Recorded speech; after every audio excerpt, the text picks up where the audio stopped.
about the different triangles. So we all know about the Bermuda Triangle. We know about, from this show anyway, the Alaskan Triangle. We talked about that before. But there's other places out there of mystery and intrigue that are still kind of, they're considered triangles in other places, not just in the world, but even in the United States as well. So we're going to talk about those tonight. For anybody who happens to be watching this show like via YouTube, I do monitor my Facebook group's chat. Any chat that, and I just kicked myself out of my group. Anybody who comments, it will appear in this feed as well. So just do it from here for ease, because my Willows members have difficulties getting into YouTube for whatever reason. Well, not everybody, but some do. So it's just easier. So we do it that way.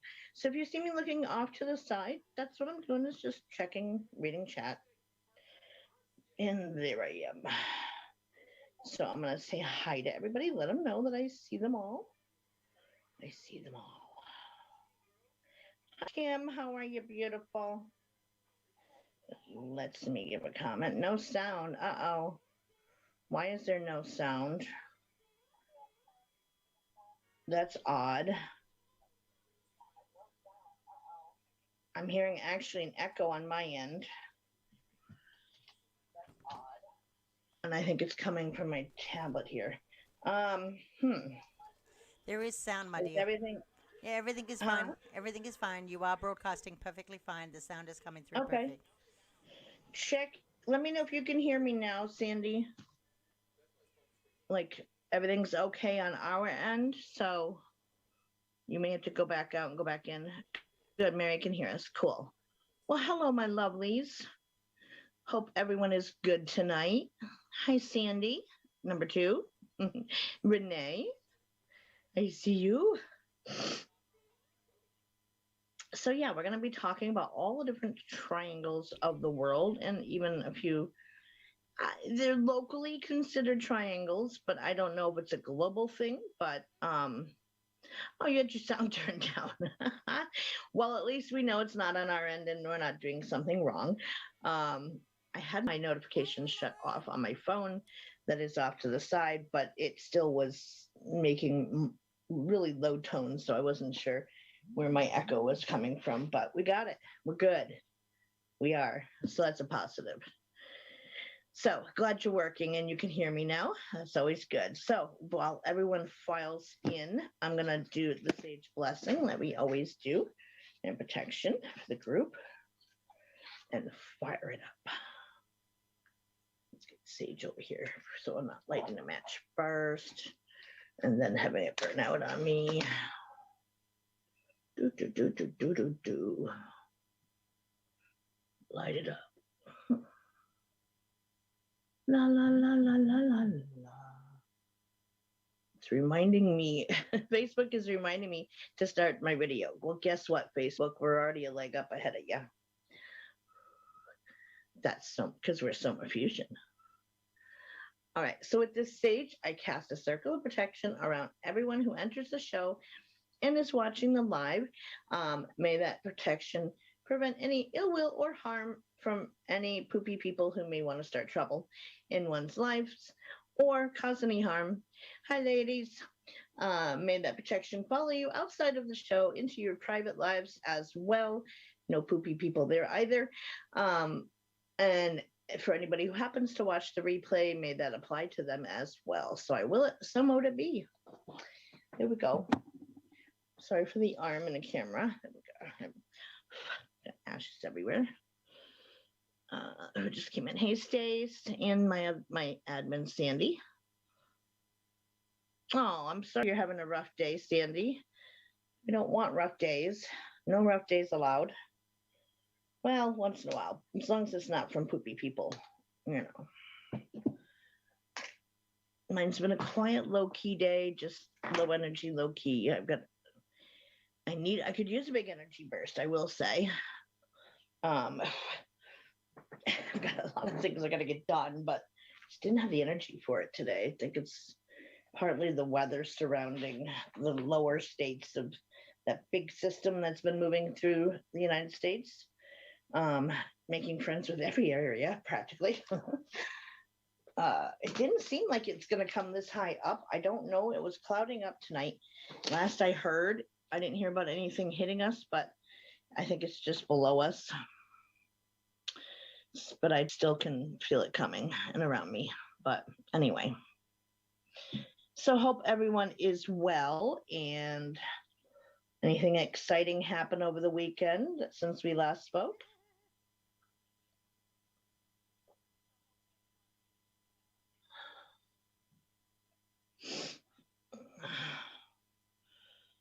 It's kind of the same old kind of weekend here. Get caught up on chores type of thing.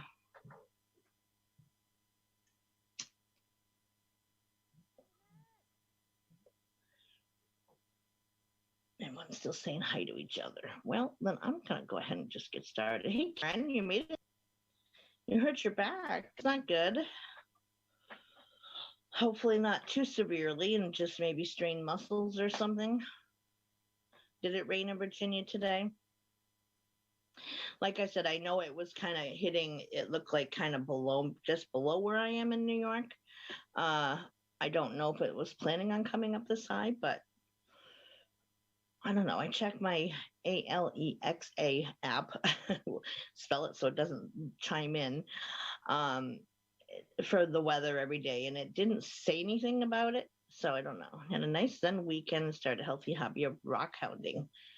Yes, you found some nice hagstones. I saw your pictures. I was like, oh, those are cool. I always thought it was lucky when you find stones like that. They present themselves to you. Pulled something, then over to the grocery shop. Yes, well, you better rest up then, girl. Ice pack and heat, and then a good nap. Take a good solid nap. That always helps, at least for me. All right, well, let's get diving into this thing. So as I've said, like we know about the Bermuda Triangle, obviously. We've talked about the Alaskan Triangle. Oh, that's not good, Mary. Still waiting for it to cool down. Cool down. It was warmer today than normal here, by far. It was like 68 degrees today, which is uncharacteristic for here. Normally, it's been only in the low 50s. So, oh, you found a bunch more. That's cool, Karen. So we've talked about the Alaskan Triangle. We did a show on that actually, and love you too, Sandy. And we've talked about the Bermuda Triangle. We've had a show on that before as well. But there are a lot of other areas around, not just the there are a bunch around the United States, which some of them I hadn't even been aware of, and as well as some around the world. So we're going to hit on all of them tonight. And then go from there. I added some new topics to vote on for tonight as well. So, I mean, of course, we still had the others on there, but we were down to like one. The other one hadn't really been getting any votes, so I dropped it off the list. But the other one is still on there, but I added some new ones. All right, so what is basically what consists of a triangle? What does a triangle consist of? It is in areas of anomalies, and as far as I could find in terms of research, that there are 6 total triangles of areas. So let's take a look. So of course, we're gonna just get this one out of the way as kind of a, yep, the mass hysteria is still on the list, Renee. I know you're interested in that. So of course, we're gonna get this out of the way first. Hey, Nancy and Sandy. Boy, we've got what? 1, 2, 3, 4 Sandys in here tonight. We're going to knock out the Bermuda Triangle first, just because, it's a big one. And it's even though it's the best known, not everybody saw the show we did on it. So we'll cover it a little bit. It's a region of the western part of the North Atlantic Ocean in which planes, ships, and people have vanished without a trace. Now, it's between Miami, Florida, Bermuda, and San Juan, Puerto Rico. Now, and that's what consists of the triangle, and why it's called a triangle for all of these areas, there's 3 different locations that make up the area that it consists of. in every case. The distance between the points varies amongst all of them. Hi, Linda. Fancy seeing you here. So it covers an area, the Bermuda Triangle covers an area of about 440,000 miles of sea. And everything from UFO activity and sightings to Atlantis has been blamed for the mysterious disappearances over the years. Science, of course, they kind of write it off as user error with the technology at hand, that whoever's operating the ship or the planes, etc., that they're misusing the equipment incorrectly, as far as like it malfunctioning or misreading the dials to tell them what direction is up and down for the compasses and so forth that stop working. Bad weather, things of that nature, they have tried to logic it all out. But to me, there's so many, it doesn't account for it. Having trouble hearing, trying to get on the phone. Sorry you're having issues, Nancy. Yeah, on your post, I thought you were asking, oh, Renee, no, I was like basically saying, like, we all know about the Bermuda Triangle, but what are some of the others that, like, what are the other ones out there? And that's what we're going to look at. I was kind of wondering why you responded the way you did. How you doing, Sandy?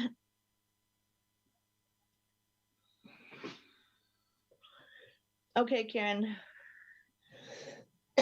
Okay, so at least 1,000 lives within the last 100 years have been lost within the Bermuda Triangle.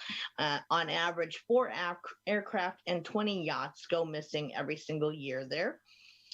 Even Christopher Columbus was involved. So he was the first to really report on it as far as it being like a weird place. And he has reported that his compass wasn't working there and seeing a, quote, fireball in the sky. Now, to me, that could be a number of different things.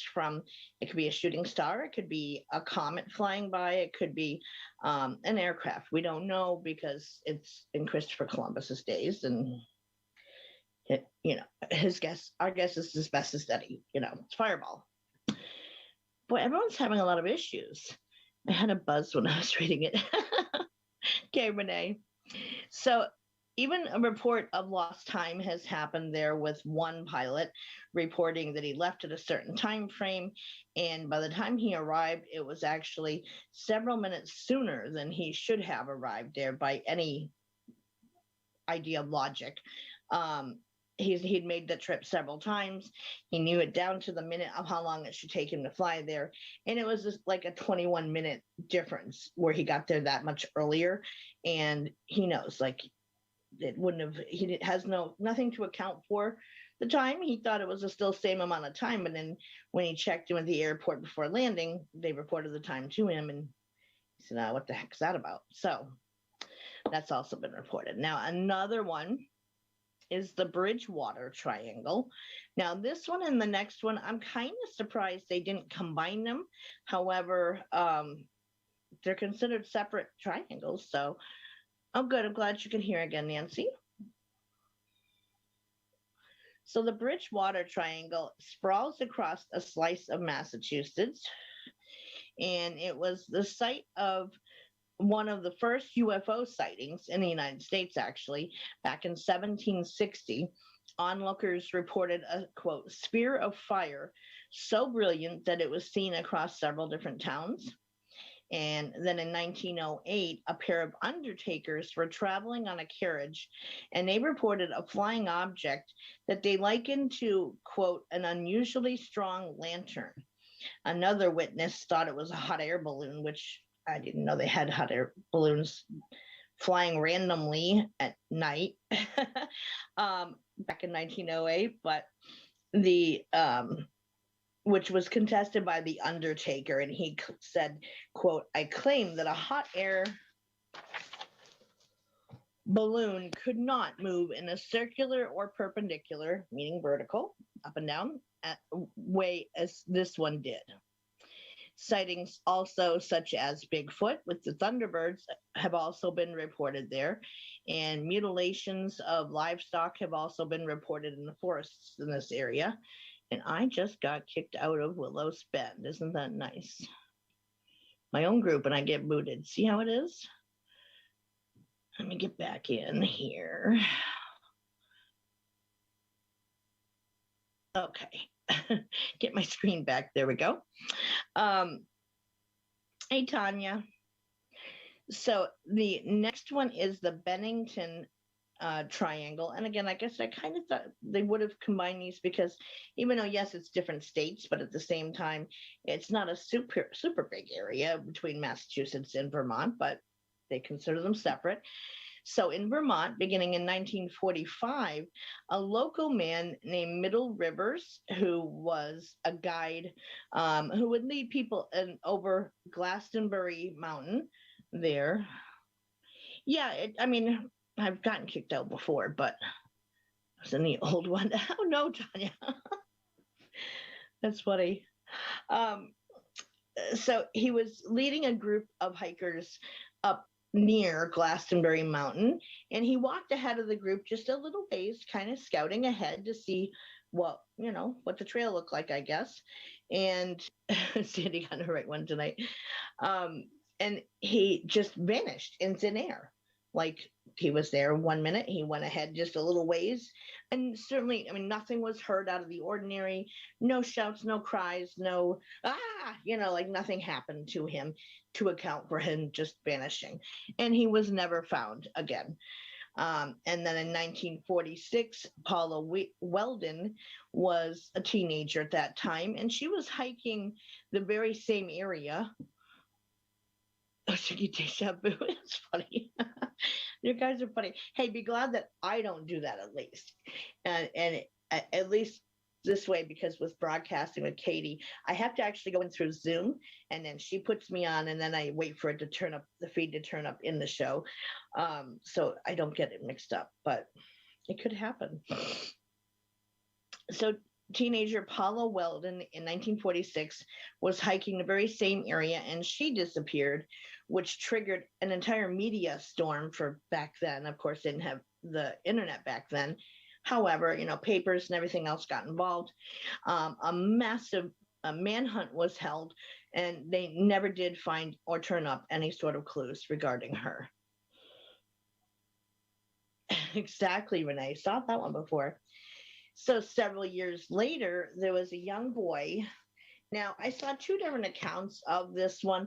So the boy's name was Paul Jepson, age 8 years old, was told to wait in his mom's car while she visited a site near the mountain, a short ways away from the car. Another place that reported the story said that she was feeding the pigs. I wouldn't think it did be pigs randomly wandering a mountain in Vermont, but I could be wrong. So I'll tell you that. Oh, thank you, Sandy. Yeah, she was really cute back then, and her personality kind of matched back then. She grew out of it, I will say, but she was very cute back then. That wasn't very nice to say, but you guys all know the situation. So it made more sense to me that she, like the mom, wanted to go check out or get closer maybe to an edge by the mountainside, because a lot of those places have, like a pull-off area that has like a little tiny guardrail fence or something. And I could see not wanting a young child to be right by the edge where, they could fall. So she'd telling him, or if you're not interested, go back and get in the car and I'll be right there. I want to take a picture or whatever. So she told him to go get in the car. And then she returned a few minutes later. The car was empty, and hundreds of volunteers scoured all over the area, and there never was a trace found. And it made it sound like she definitely waited for him to get into the car before, or knew he was there when she walked away. To my comment, it freezes. I've had that happen before too, Nancy, and I don't know how to fix it. It's a pain in the ass when it happens. I fully own that, because that happens a lot to me with different feeds that are not filmed in Facebook. I apologize. I know that it's frustrating. And yes, they always grow up, and not always nice in a nice way. Hi, Doreen. So at any rate, this little boy vanished also, and not hide nor hair was ever found of him again. There have been other vanishings there, and UFO sightings have also turned up in the area, and it's turned it into kind of a paranormal hotspot for investigators.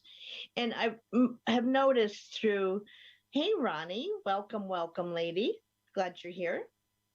That most triangles, they all have that commonality of having UFO sightings in common. Every single one, no matter where it is in the world, they all have like a really high number of UFO sightings there. So number 4 is Renee's favorite, the Dragon's Triangle, aka the Devil's Sea in the Pacific Ocean. And it's an area of water off the coast of Japan, and it has been linked to numerous stories of ships disappearing, UFO sightings, as well as magnetic anomalies that have, of course, led to instrument panel failure, the compasses not working, all the same things that you get in the Bermuda Triangle. In the 1950s, Japanese military vessels had vanished. And it's kind of like the Bermuda Triangle had something similar too, where we had in the US, the Navy had sent out like a fighter plane or something was transporting troops, and they disappeared. So they sent out like a squadron of 3 or 4 planes after to look for them, and then they vanished. Well, this is the same thing except in form of ships instead. So the Japanese military vessels vanished. This led to the military to send researchers to try to determine what happened, and they too disappeared. I have a theory as well, Renee, but we'll talk about it at the end of the show. So disappearances have actually been being reported there. Okay, Mary, in the Japanese Triangle, going back to the Mongol Empire from circa 1206 to 1368 of the current era. Kublai Khan had lost some 40,000 crew members aboard ships bound for an invasion in Japan in the late 12th century. That's a lot of people to lose all at once and never have anything found of them, any debris found, etc. Just gone. The 5th one, we had touched on it before in another show. I'm trying to remember what it was covered under. It might have been under, I think it was in passing, talked about in the Alaskan Triangle one, but it's the Michigan Triangle. Now, this involves a 300 plus mile area of Lake Michigan, and reports go back into the 19th century of boats going missing on the lake. Now, you can get choppy waters in a lake and so forth, and kind of swells that can happen. It's certainly not the nature that you would find out at open sea with the storms and things that can stir up. Of course, high winds can happen and so forth that can impact the water levels and waves, but it's still not going to be like the same as being out at sea. So that's why this one I find interesting, because it's a lake.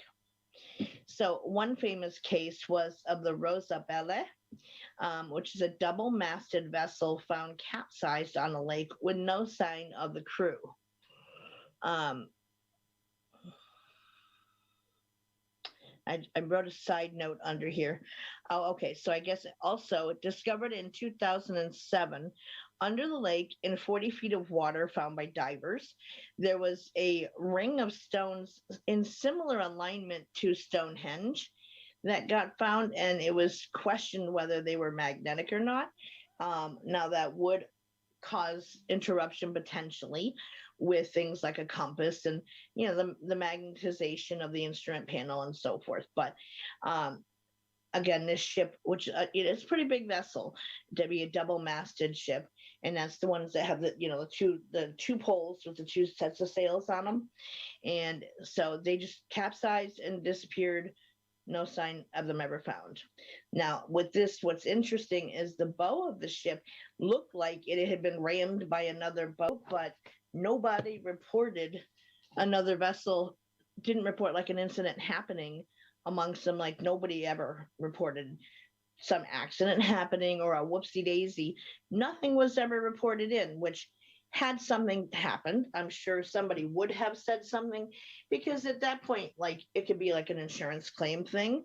And if there's a bunch of crew members missing, they're going to want to say something, and even if not for the blame part, of course. But, it looked like there was damage done, yet no reason why it should have been. I don't know if that's catching on over there. There was another famous case on Lake Michigan from 1937. Yeah, maybe they couldn't. I don't know. Thank you, Linda and Nancy.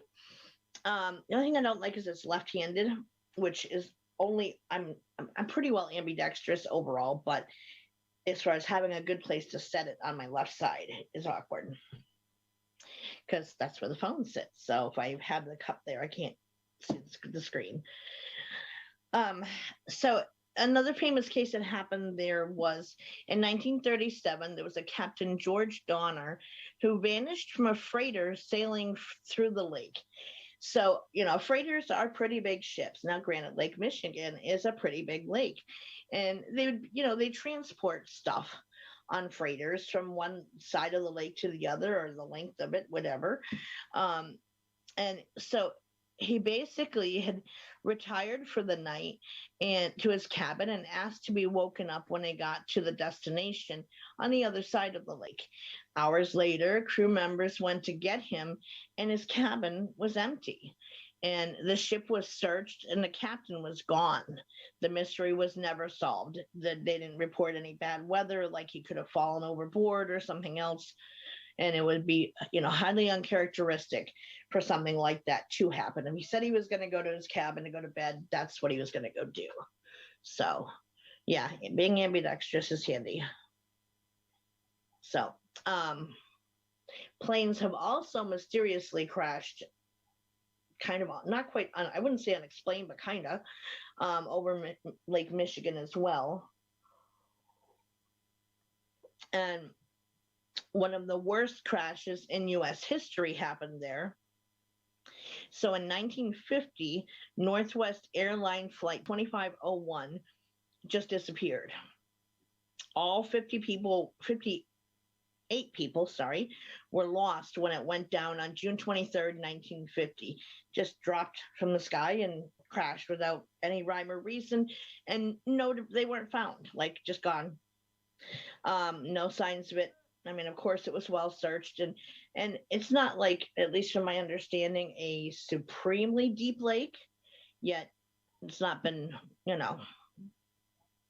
it had been searched, in other words.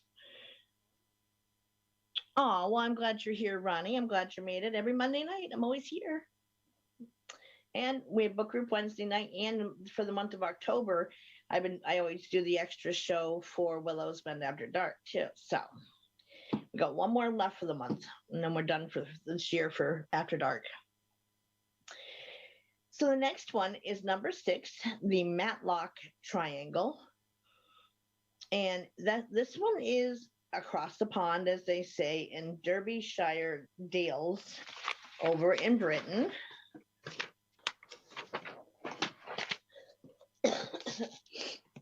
Sorry, they mowed out there today.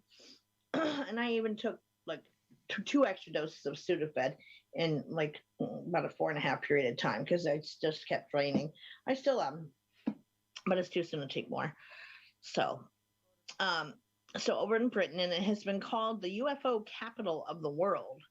Now, numerous stories of odd glowing objects, from the cigar-shaped type of UFOs to the round ones, like, the atypical UFOs, have been spotted there. One of the most famous sightings ever was by a woman named Sharon Rowland, who described herself as a, quote, complete and utter disbeliever until she saw a giant colorful craft hovering over her village. She did record the incident and sold it to a U.S. TV company, and it was validated. Her footage got validated that it was not a hoax or anything. It got validated by NASA of a craft that they saw. They noted hovering 3 miles out in space. So it was seen, I saw the footage at a distance at so it would have been like kind of how it appeared to the naked eye. It just was like a bright, yellow object in the sky at night. And then she zoomed in on it, and you could see like like patterning in the underside of it, and it had very distinctive shapes and colors to it that stood out when she zoomed in. But NASA validated it that it was not a fake or fraud footage, and that it was valid. And they basically recorded the same thing up by a satellite 3 miles out in space. So the next one we have is the Alaskan Pyramid, which again we did talk about in the show, so I'm not going to go super in depth with, but just kind of a refresher course. When we discussed before was that it's from Anchorage to Juneau to Barrow, Alaska, makes up the triangle. And where, again, the most famous disappearance that happened up there was in October of 1972, when a small private plane carrying U.S. House Majority Leader Hale Boggs, Alaskan Congressman I looked up the pronunciation of this. Let me remember. Bagish is how it's said, I guess, and aide Russell Brown and their bush pilot Don Johns vanished for more than a month. Now, the search was massive because of it, of course, being like a congressman and so forth. They held nothing back in looking for this plane. So for more than a month, there was a massive search of 50 civilian planes, 40 military aircraft, and dozens of boats that had canvassed an area of 32,000 miles with no trace of the missing men or the debris from their plane ever being found. And granted, a lot of it's woodland, but from the air, you would usually at least see, 32,000 miles of an area to search in is a massive area. So they were going well past the flight path to look for these people. And, you would typically see at least some crashed remains or something from them having gone down, if was the case. They just disappeared. Since 1988, more than 16,000 people have disappeared in the Alaskan Triangle alone. And of course, many because it is an Alaska wilderness, but it's still twice as high as what the national average is of people who go missing like around the country. So despite it being, yes, it's a huge, massive wilderness and some of it kind of uncharted, but it's still twice as high. So even if you take away all the people who get lost and eaten by grizzly bears and stuff, that's still really high. So, sorry, my nose is itching like mad. So magnetic anomalies have put compasses off as much as 30 degrees through the Alaskan Triangle, which is quite a bit when you're flying a plane. You don't want to be 30 degrees off. That could take you all the way to another state. Kiddos just left, but I made it. Hi, Lori. Well, welcome, and glad you made it. Ooh, got me on YouTube. Well, then I'll know you're the one person who's watching me on YouTube then. There's usually a couple, but not many. Most of you guys are here.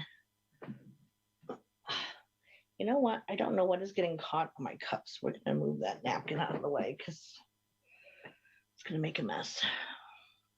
So the next one is the Triangle of Silence.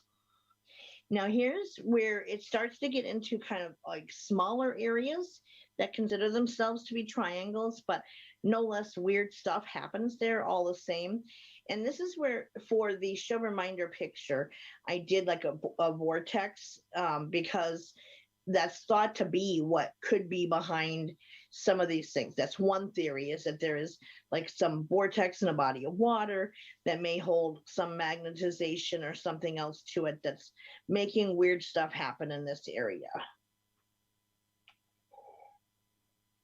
So I use that because there isn't any one image to really well represent all of the different triangles around the world. So we went with that. So that stick. Okay. So the Triangle of Silence, the vertices go from the island of Esvedra, in the southwest of Ibiza to the Perignon de Eagle in Calpe to a point on the southwest coast of the island of Mallorca. Got you on 3 devices. Oh my goodness. I get around, Nancy. So as with all the other triangle sites, there's a really high number of UFO reports that happen here. There's also strange metallic sound that gets heard over a great distance that is completely unexplained, no source of origin. I know I have seen videos and things where, like, they call them sky noises. Now, I haven't really heard like a metallic one before, but ones that have been called angelic horns, because it sounds like, or angelic trumpets in some cases too, where it's just this blaring of, it sounds like someone like blowing on a tuba or something. Or what was that movie? It was an alien movie Tom Cruise did, that was a remake of It came from outer space or something like that. There you go, Renee. And anyways, there was the sound that they made in those movies is what I thought of with this. And there's never any explanation for this noise. No point of origin is ever found for it. It's just completely random when it occurs, but it's like this noise, almost like you would hear like on a steamer liner or something, or like I said, like a tuba being blown on, is what I think that they're talking about, because they just described it as a metallic sound. War of the Worlds. Thank you, Renee. I could see like the ships and stuff in it in my head, and I knew it was a remake. I could see the original, but the name was gone. So thank you. So there's no origin or explanation for that sound when it happens. I've never even heard science kind of offer a valid explanation for that noise through any of the videos I've watched that has shown this happening, where people have recorded this from around the world. It's not like localized to just one area that I've seen this videotaped from, but I think this is similar to the sound that they're talking about. And then in 1979, an airplane was chased for 8 minutes by a UFO flying over Esvedra, and the pilot decided to end up going for safety reasons to divert his route, and made an emergency landing at Valencia Airport. So I'm thinking that since it was timed for 8 minutes, he may have been in contact with the airport the whole time, like the tower, kind of reporting it as oh crap, something's following me. And so he ended up having to make an emergency landing, or at least he deemed it to be the best choice possible to avoid something worse happening. So he didn't want to take a chance.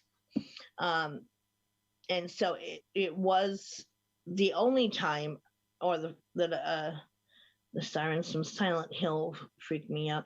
Yeah, it's kind of like that. I don't like that movie. Or no, it's not Silent Hill I'm thinking of. Never mind. The Hills Have Eyes that I was thinking of. Some of those videos on the noise happens a lot in the UK. Don't know if there's triangles over there.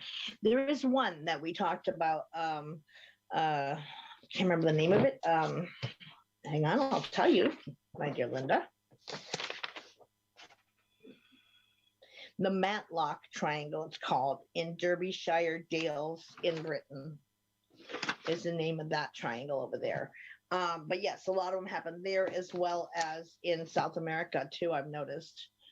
So I don't know what they are, and I've not heard of an explanation for them. So that landing that this guy made, this emergency landing at this airport, was the only landing due to a UFO in Spanish aeronautic history. So that's quite a distinction there. And the fact that it happened in 1979, UFOs weren't openly admitted back then. So that was also a leap for them to make. So the next one is the Nevada Triangle. And whilst, again, not as famous as the Bermuda Triangle, but it has had a really super high number of disappearances. So it's in the area between Las Vegas, Reno, and Fresno. They get the siren head sounds. Oh, gotcha. I found out what you were talking about in that being a suggested topic. that of an urban legend. They're bizarre though. It doesn't make much sense, but I did have them numbered. So right now we're up to number 8, Sandy, as far as how many triangles, if that's what you're talking about. In Canada too. I want to say I might have seen that video as well, Sandy. If it's of interest, I do save it into the Facebook Watch videos through my my feed. Let's see, what is the number up to?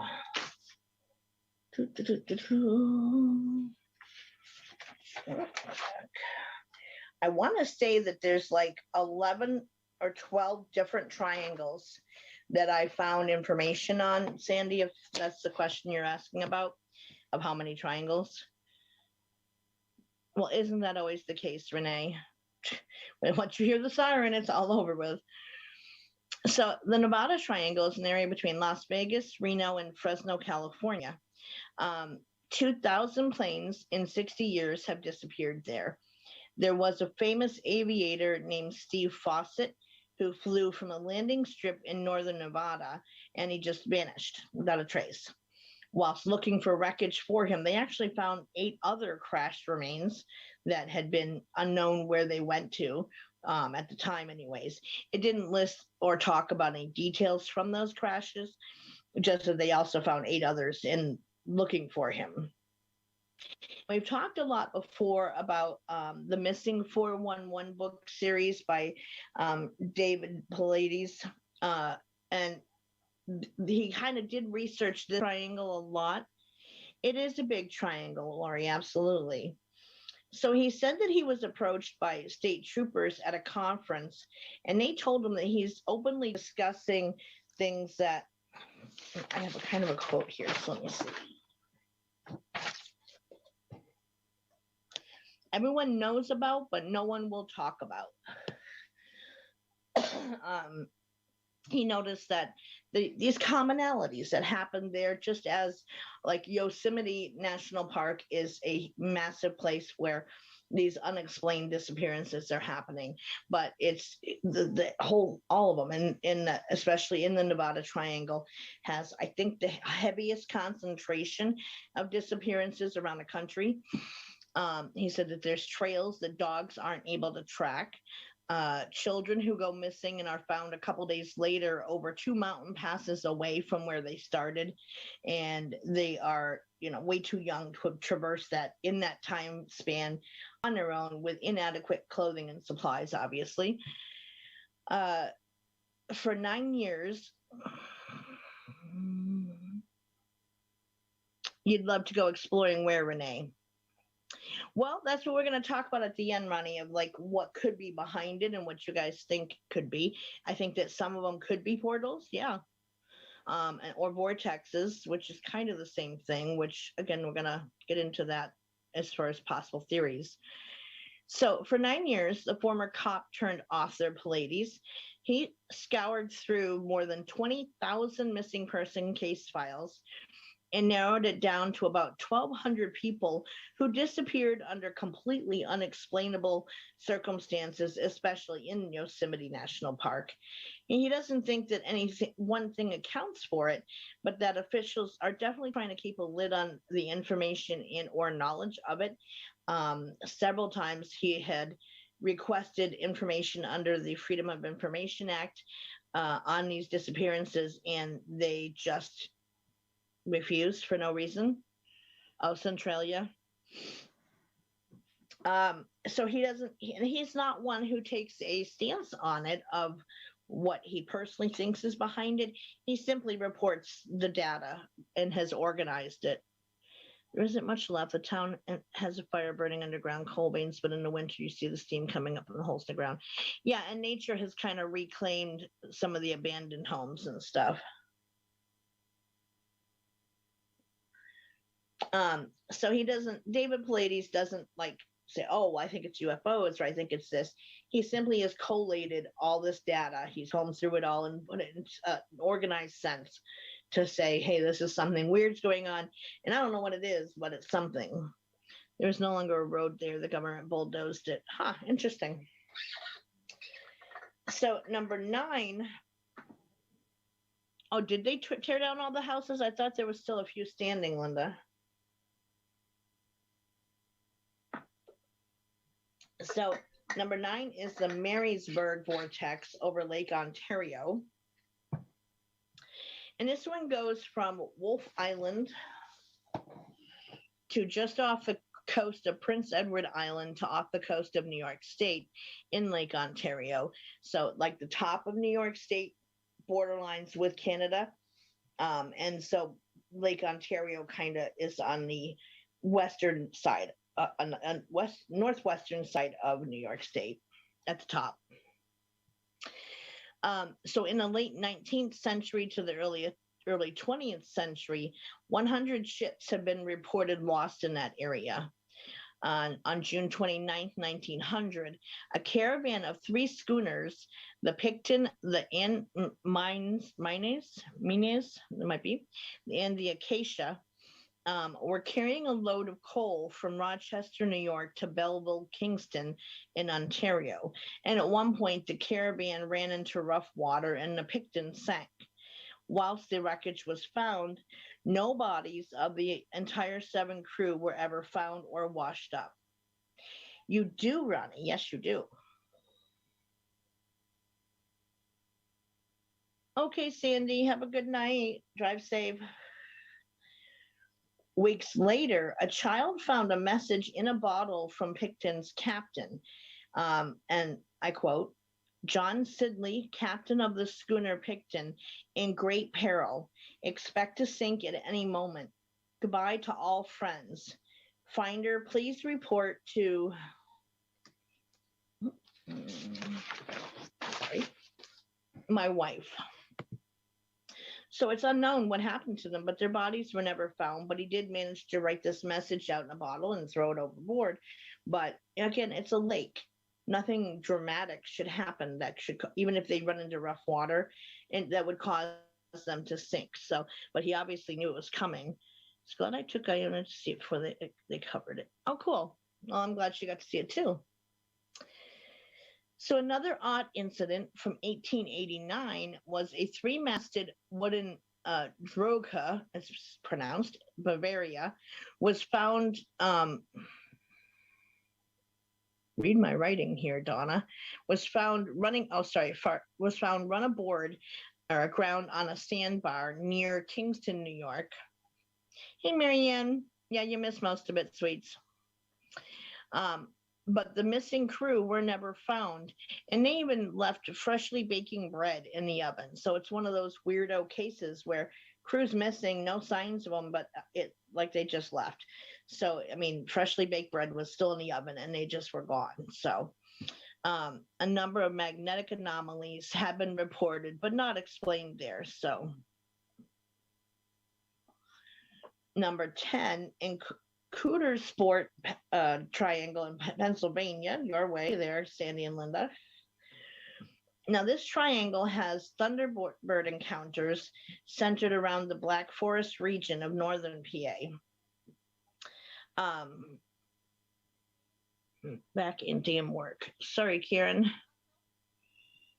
So this triangle covers Clinton, Potter, Tioga, Lycoming, Cameron, and McKean County. I have been to Tioga County before, so I know where Tioga is. Local folklorist Robert Lyman said that all reports of the Thunderbird Center from their territory back in 1973, quote, "in the southern edge of the Black Forest, north of the Susquehanna River, between Prince Creek and the east and Kettle Creek to the west. All reports of the last 20 years come from this area." So all reports of the Thunderbird come from that area. The Susquehanna runs through my area, so like it's a big river. Sightings still contain from sorry, I can't read my writing, continue from a giant black or grayish brown bird with an over 10 to 15 foot wingspan was seen over South Greensburg on September 25th of 2001. So that was the last reported sighting of a Thunderbird. Now, I did see a show once that brought up an interesting point regarding Thunderbirds, was that does it run through your area too? Yeah, it's like a 90-mile river. No, so it does come near here, Sandy. You're right. As far as the Thunderbird sightings, scientific experiments were done with people, which did prove a good point. It was talking about like how accurate can people actually ascertain a sight distance. You know, like if things are at a distance, on just how big they actually are based on, you know, from where they're standing to where they see it. Is it going to be an accurate view, or are they kind of guesstimating the size, and how close are they really? And overall, people kind of tended to overestimate the size of objects at a distance, for whatever reason. It's just how our brains and our eyes process information, I guess. But even so, that's a pretty big bird, and the only bird that I know of in our area that even comes close to that are turkey vultures. Now, turkey vultures, that said, are kind of a black or grayish brown bird.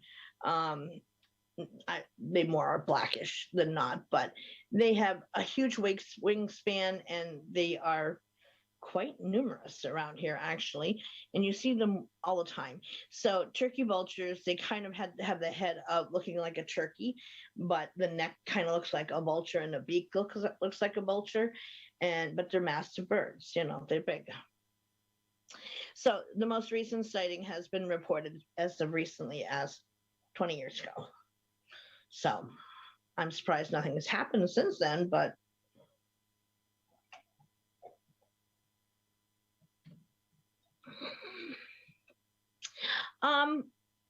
most people, I mean, owls are more seen most often at night, so they're not as easy to catch flying, Marianne. Yeah, you guys have a lot of turkey vultures there too. Yeah, I mean, they're birds of prey, and they more frequently are carrion birds like vultures, but yeah, they hunt too all the time. Yes, they are very big. They're around here too. Did you really? Wow, I don't think I've ever found a turkey vulture feather before, but you see them soaring, especially like in pairs or whatever, small flocks of them even. Vultures here too. Yeah, nothing reported anyway. Exactly. So they are big birds, and that's the only thing, at least that I'm aware of in our area, that might be mistaken for it. Yeah, we have hawks here too, Renee, but not that big. Number 11 is the Virginia Triangle. Karen said I was done with it. Signed down. The boss sent me a message to come back and found a couple of things that weren't done by others. Isn't that kind of bosses to do that? So this one, the Virginia Triangle, covers Virginia and North Carolina.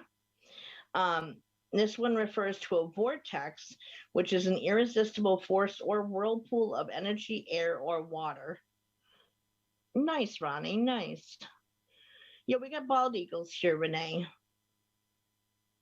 which are pretty big, but you know. The vortex is alleged to exist over the Great Dismal Swamp. I love the name of that. It reminds me of something that came from like the Princess Bride movie or something. The Great Dismal Swamp. My dad had a little dog, and one tried to pick it up. He named the dog Cloud, then joked that Cloud almost became a cloud. Wow. That'd be scary, though, to see one swooping down after your pet, you know. Yeah, so there's the Great Dismal Swamp that straddles the border between Virginia and North Carolina. Like I said, this place, every time I read it, the name of it reminded, I just thought of the Princess Bride movie.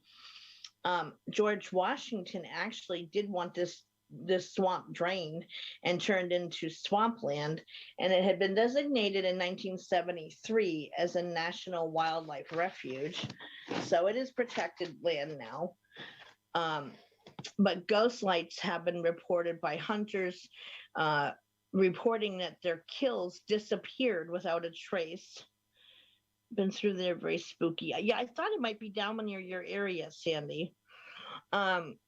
So they reported that there have been like they would kill an animal and they would go to find it, like shoot it, it'd be wounded, and then knowing it's going to die, and then not be able to find it anywhere, and have it just disappear. I love The Princess Bride too, and that's why the Great Dismal Swamp just kind of reminded me of that. Recently, a big bird carried away a kitten. Aw. Yeah, I mean, you got to watch your animals when they're outside because of that. So it's sightings have also been seen of giant snakes and Bigfoot being reported from the Great Dismal Swamp. It's even a mystery how the swamp formed, as there's no rivers that flow into Lake Drummond that connect to the swamp, which is the lake that's nearby, I guess. And scientists think that maybe tectonic shifting plates formed it. Indigenous people report the Firebird made it. And countless stories of the paranormal, cryptids, and missing peoples and animals have also been reported there. Now, wait till you get a gander at the names of the upcoming places. These just make me laugh every time I read them. I can't say with a straight face. The Pope Lick Triangle. There's 3 supposed vortices there. The town of, you ready? French Lick in Orange County, Indiana. Big Bone Lick State Park in Boone County, Kentucky. And Pope Lick Creek in Jefferson County, Kentucky. Who names these places? I gotta, it makes me wonder. The Pope Lick Triangle.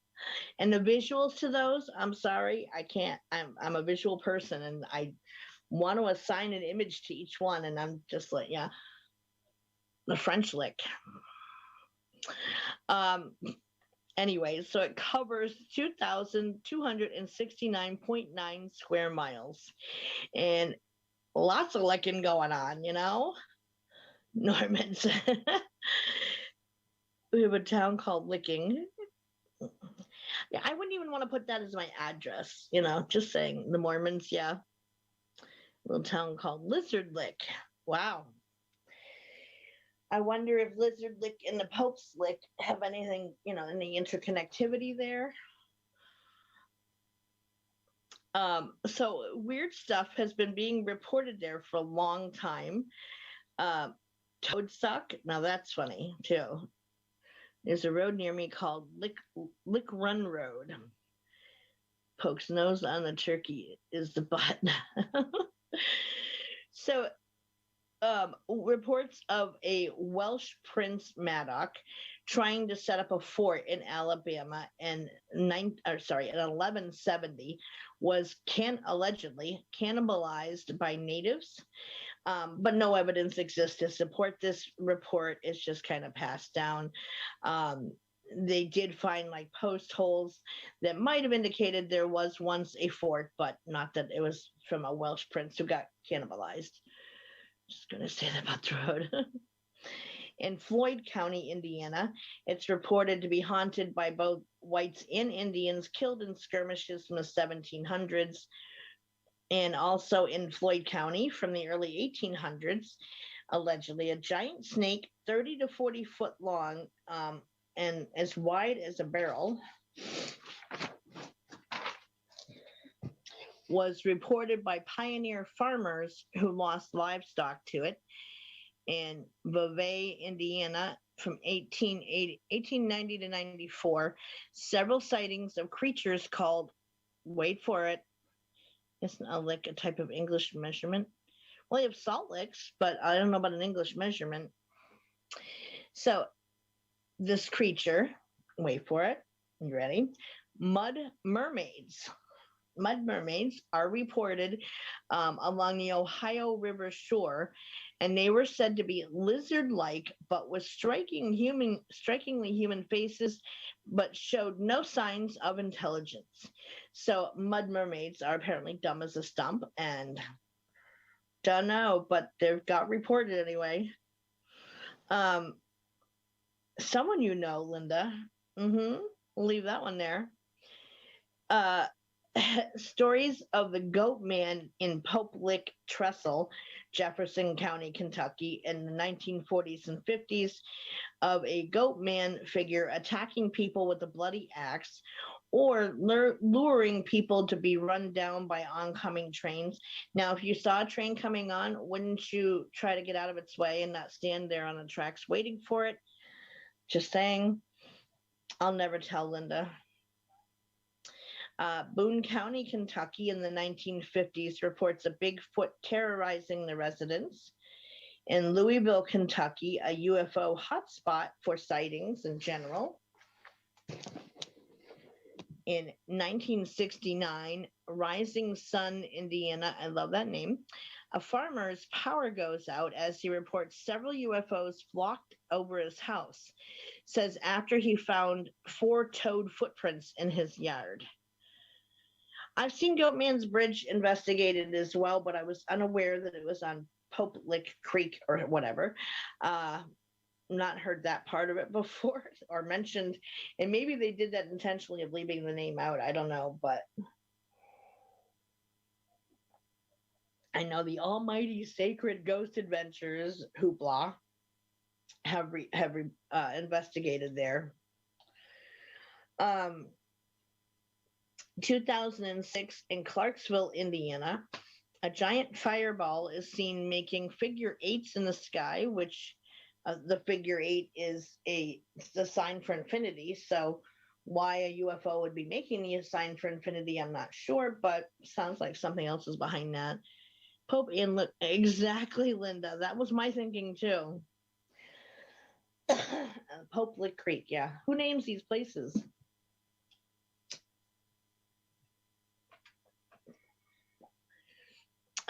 Fort Knox, Jefferson City or county? That's county. Several silent black helicopters were seen flying in and out of Bullion's Depository's airspace. There's a host of hauntings also reported in all of these places. I just figured it's kind of redundant. I mean, every area has their own stories of hauntings and things. So to keep writing it out would have been redundant because literally every county has ghost stories of their own in every space. And I didn't think that was necessarily attributable to a triangle type of thing. So I left those out. But there have been a host of hauntings reported, and it falls into what's been called a paranormal flap. Now, this is a theory, according to a gentleman named Paul Eno, who is an acquaintance of mine, actually. And that there are places, he says, that are geographical areas, like, chunks of areas that are where parallel worlds collide and have mad unexplained phenomena and higher than average numbers of phenomena occur there. And I got the image of I got that visual too, Mary. And I'm like,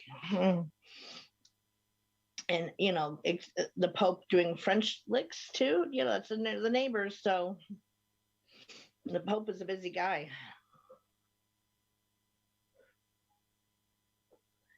So Paul came out with this theory. He does a lot of work with his son, who kind of grew up on this. Paul's had his own experiences of almost like time jumps, I guess they're called, to where like he reported one thing where he used to always go out to lunch with his lovely wife every weekend. It was just a tradition of theirs.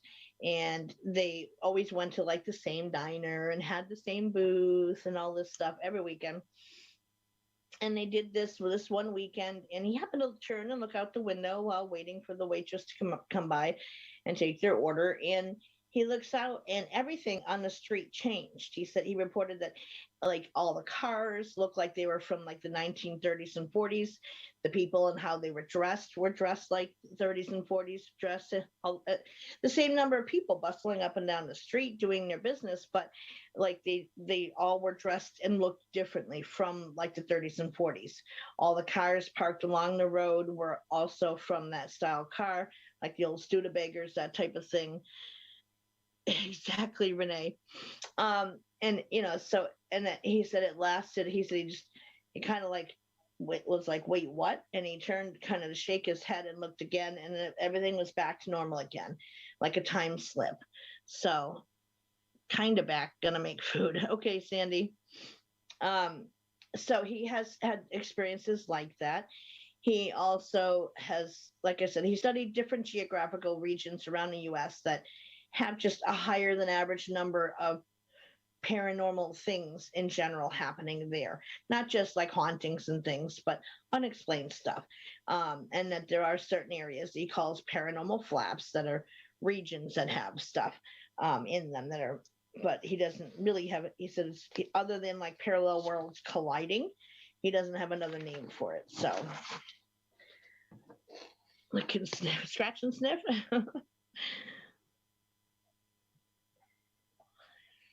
So, what do you guys think? Do you think that like it's like, does the definition of a paranormal flap explain all these different mysterious yet similar happenings that go on around the world that otherwise can't just be dismissed? I mean, if you do a tally of all the missing vessels and down planes and ships and things, and that they're now, another theory that the science has regarding like the Bermuda Triangle and stuff like that is that the Gulf of Mexico current carries the debris far, far away from where it was last known to be, the vessel or ship, plane, whatever, that goes down. Now, sure, that is plausible to a degree, but it's never reported being found anywhere else either. So, like, that doesn't necessarily encompass everything. Yeah, no, and that is reported in a lot of these places too, Linda, the alien abduction stuff.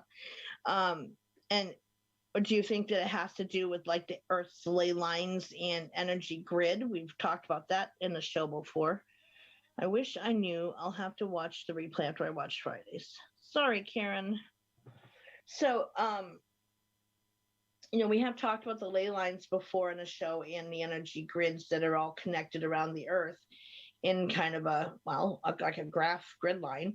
Do you guys think it has something to do with that? Or is it, as science tries to dismiss it as, user error for these areas in areas of magnetization within the Earth's rocks and even underwater, responsible for all these downed planes and vessels, portals, in your opinion, parallel universes, maybe? Well, the parallel universes, one is the paranormal flap theory, or like weather phenomena and with the downplanes. Now, again, I totally say yes. Some of them are going to be from, the bad weather striking up suddenly. Storms can blow up suddenly out to sea, but, planes and things, it doesn't account for all of them. So anyways, in the vortexes and stuff too, i.e. portals, jumping somewhere else, is that a possibility? I mean, I don't have any evidence saying it's not. And unless I have empirical evidence just saying something doesn't exist, then yes, I leave it open-ended that it could be portals of some kind or vortexes.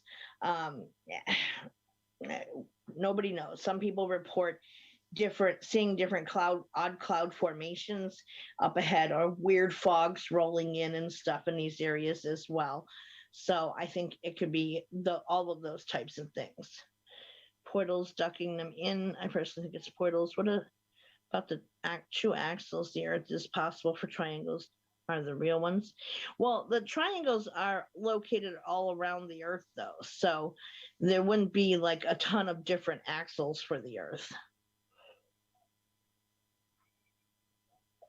Yeah, just like the Langoliers, Nancy, absolutely. Like they got ahead of time.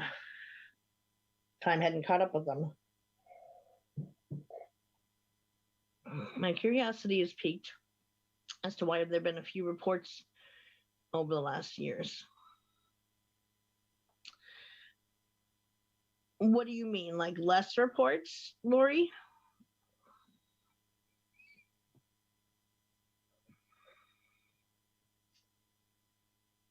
Like time travel portals? Yeah, I think that there is that one report from the Bermuda Triangle where the guy says that, he was on a well-known flight plan. He knew exactly how long it took him to get from point A to point B, and he arrived 21 minutes earlier than normal without any rational explanation. I mean, the main two are the Bermuda and Devil's Triangle. yes, as far as fewer reports. Is it fewer reports or that we're just not hearing about them is my question for that, Lori. You know, we just maybe not hearing about them but it doesn't mean they're not happening. Because, you know, like the statistics for the Bermuda Triangle and the even the Alaskan Triangle is on average 100 planes and ships and stuff disappear every single year. So they're still ongoing. It's just, you know, they kind of get overlooked. Well, yeah, and I have theories on my own of the government secret stuff. Yeah, no, I think that's part of it, is that it's gotten buried underneath other stories, and you're more likely to find stories about that stuff in more fringe reporting of the news. But I mean, I've even seen one report where a mainstream news reporter came out and said, you know, we made such fun of these fringe papers and news reporting sites. Is coming out as like all labeled under conspiracy theory and stuff, but all that they reported has come true. So who's really telling the truth here? And they publicly went out with this. So I found that quite interesting. So coming up, we have book group on Wednesday, the 27th at 8 p.m. Eastern, where we're reading The Field Guide to Little People. Friday, the 29th on Eastern, 8 p.m. Eastern time, as always. It's the last Willows Bend After Dark for 2021. I have no clue what I'm dressing up as yet. Are they being sucked down to another world? Yeah, maybe. They could be. Parallel worlds. You know, that's already been accepted as a thing, you know, different dimensions and stuff. Have it like an untold number, the multiverse theory. It's like in the movie Men in Black, where they get the truth from the tabloids. Yeah, very much so, Linda. Work better behave. Damn it, yes. Yeah, it is that those are more accurately reporting the truth versus not. Hobbits are actually, they call them hobbits, but it's a skeletal remains of an ancient little framed people that they equate to being hobbit sized. So they nicknamed them the hobbits. I think it's the real name is Hobbit Senses or Hobbit Senses, something like that. I'd be late Wednesday because I don't get up till 8:30. Well, we will be there, Mary, holding the door open for you. I need to do a spell to get my coworkers to work. Good luck with that. And I saw some interesting article a few days ago in my travels that was talking about that there is something that is kind of showing now that the way Middle Earth was described as being is that there's evidence in support of that perhaps being how it actually was versus just, you know, a made up story. I mean, J.R.R. Tolkien, who wrote the whole Hobbit and Lord of the Rings series, he was a brilliant guy who was a professor of ancient history. So, and a lot of what he pulls, and yes, he made up all the languages and everything for everybody who lived there. However, I think it was kind of an accurate description in terms of how the different populations of people and stuff, and kind of not their origins per se, but they're now kind of saying, yeah, there's maybe something to that. I sure wish you'd stop messing with this ranch out there. There's some weird shit going on. Yes, there is. It'll probably be easier to enchant myself with warp speed. They would. The ranch that you love, Karen, Lori's out that way. So, the Field Guide to the Little People is book group. Friday, we're going to be covering the Zodiac Killer in the last Willows Bend After Dark for 2021. And the topics to vote on for next week is next Monday would be Renee's bizarre incidences of mass hysteria. Yes, Skinwalker Ranch. So we have bizarre incidences of mass hysteria, weird unexplained things from around the world, paganism versus Wiccan, time slips, and the universal laws.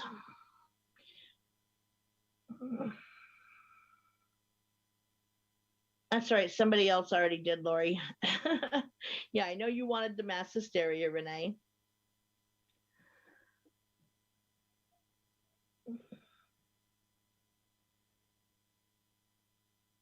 Yeah, she is like Karen has a mild obsession with Skinwalker Ranch.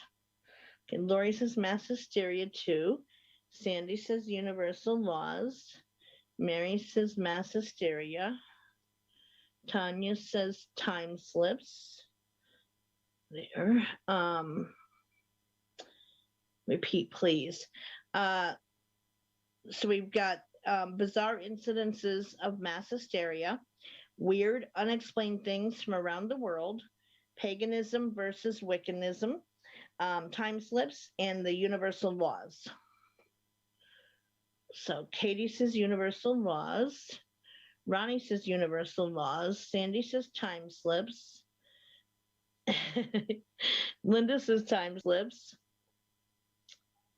Super weird lights last night. Marianne says time slips. Karen says time slips. I like the one dude working on there. Don't know that dude. Time slips or pagans, says Stacy. Gotcha. Sandy says time slips.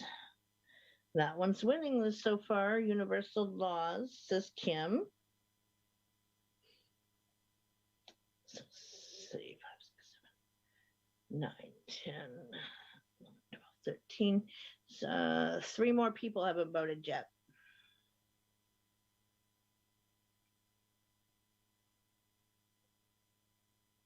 So bizarre incidences of mass hysteria, weird, unexplained things from around the world, paganism versus Wiccan, time slips, in the universal laws.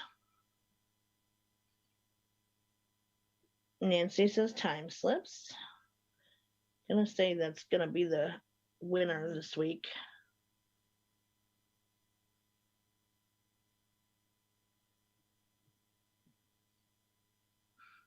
Sandy says time slips. Yeah, that one's when Doreen says time slips too. So I think that's pretty much everybody who's here. All right, well then time slips it'll be for next week's show. Is it? What? Come on, Trevor. I don't know. I haven't seen any of those episodes. What is physicist, Renee? What do you mean? No clue what you're talking about, Renee, from Texas. I'm lost on that one.